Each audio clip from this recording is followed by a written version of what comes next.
Shalom.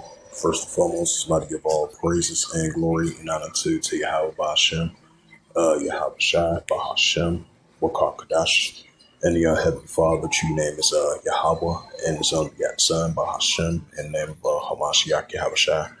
Those are the true names in the ancient Paleo Hebrew, the Lashkash of the tongue. And I said Barakatham to the elders and apostles, Akim, Akwaf, and I say Shalom. And this is a sit down lesson of these.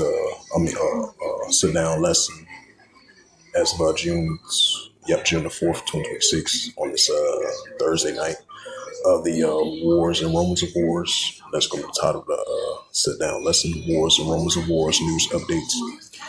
You got a news article from Arab News was saying that by Arab News, June the 4th, 2026, it reads, it says the U.S.-Iran talks are going very well, says Trump. Rubio says that war over. But does Iran agree? Question mark. Marco Rubio on Wednesday stood by his claim that the war in Iran was over. Even as a deadly strike continues, Trump's assessment differed sharply from that of the Iran Foreign Minister Abbas Roski, who said that lines of communication with the United States were still open, but no tangible progress has been made. Right, so it's kind of up and down, back and forth, So we'll see if from the Iranian side they say is the war is fully over. Since you got from the Trump administration, they said the war is fully over. But we're gonna see if Iran agrees to that as well too.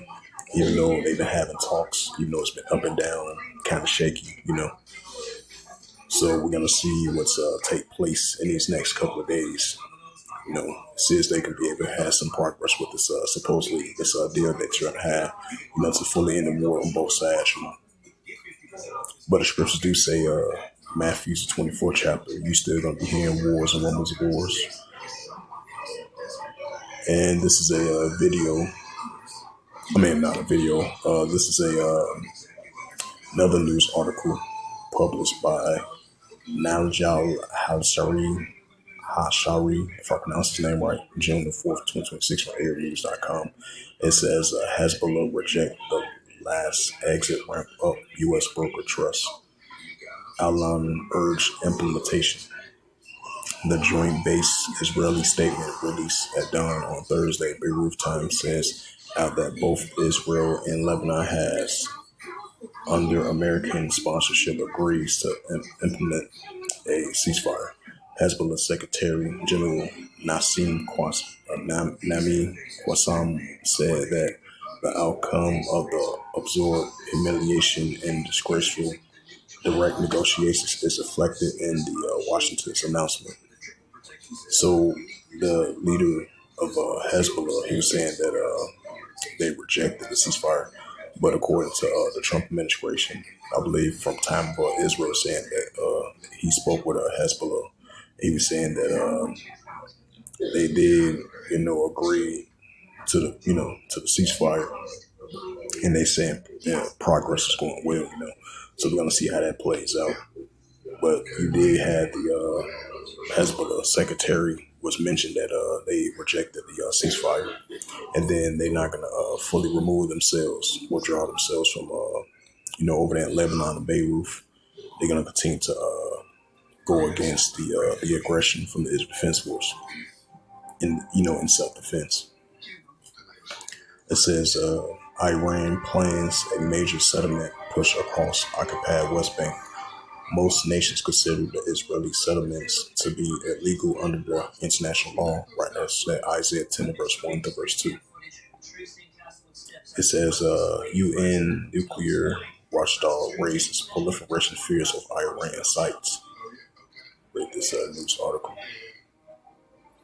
And I believe it was, what was that, a news article about, I think the Iranian officials was pushing forth the supreme leader of Iran to develop more nuclear capability.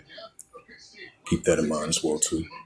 It says prior to the U.S. strikes in June 2025, the IEA calculated that Iran possessed approximately 440 kilograms of uranium to 60%.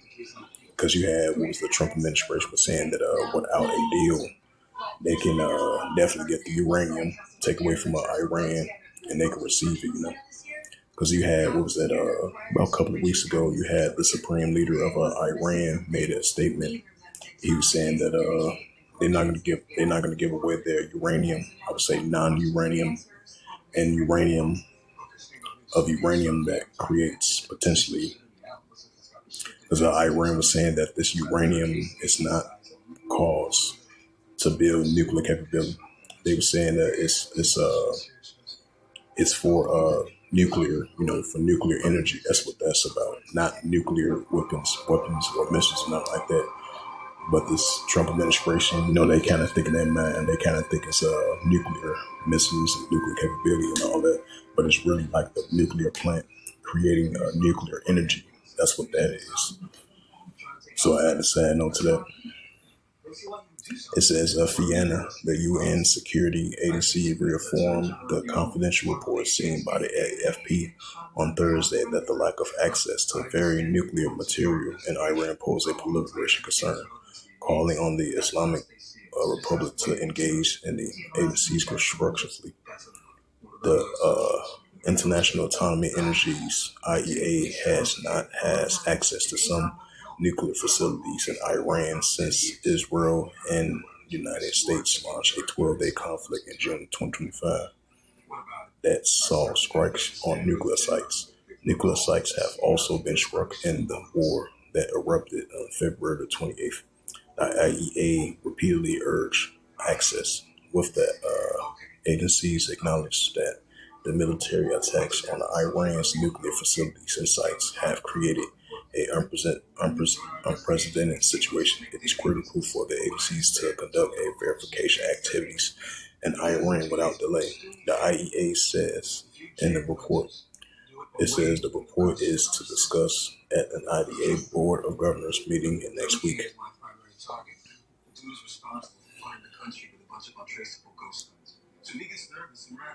Looking at some world news.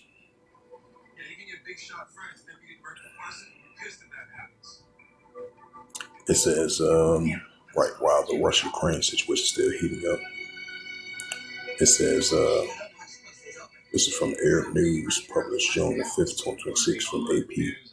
It says the House passed a bill to aid Ukraine in imposing new sanctions on Russia. It says the Washington has passed legislation Thursday that would aid Ukraine in sanctions to key segments of the Russian economy, overriding objections from the Republican leaders who warned the bill would undermine negotiations and design achieve to comparable or stronger results. The legislation, sponsored by Rep. Gregory Meeks, Democratic of New York, seeks to cement a U.S. Assistance from Ukraine by providing more than $1 billion in securities and construction aid. It will make another $8 billion available for Ukraine defense through loans. A 226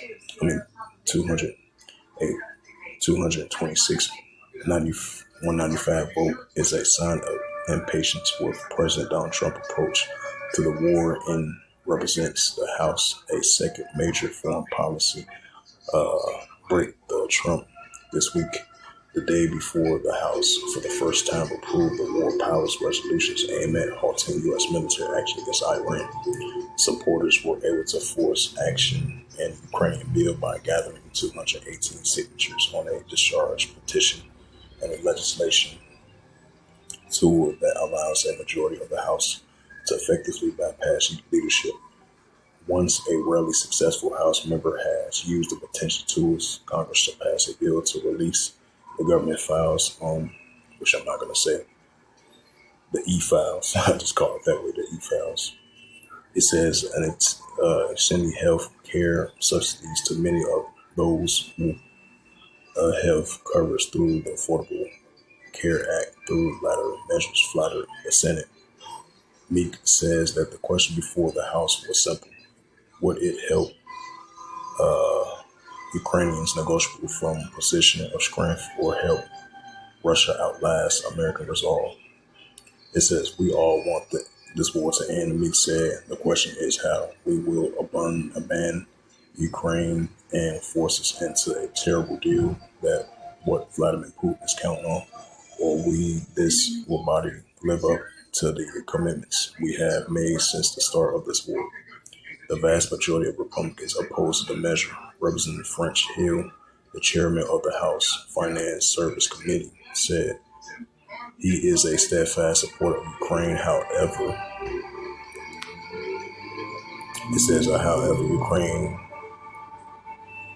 However, the Arkansas Republican says that